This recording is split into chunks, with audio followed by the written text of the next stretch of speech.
శ్రీ ఆదిశంకరాచార్య విరచిత సౌందర్యలహరి 20వ శ్లోకం మరియు తాత్పర్యం. కిరంతిమంగేభ్యః కిరణనికురంభామృతరసం హృదిత్వామథత్తే హిమకరశిలామూర్తిమివ యః ససర్పాణాం దర్పం సమయతి శకుంతాధిప ఇవ జ్వరప్లుష్టాన్ దృష్ట్యా సుఖయతి సుధాధారశిరయ.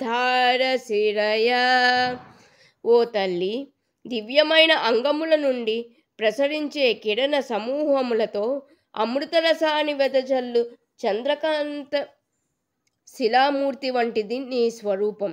అట్టి నీ స్వరూపాన్ని ఎవరు తన హృదయంలో ధ్యానిస్తున్నారో వారు పక్షిరాజైన గరుత్మంతుని వలె సర్వసర్ప విషబాధలను హరించివేయగలరు.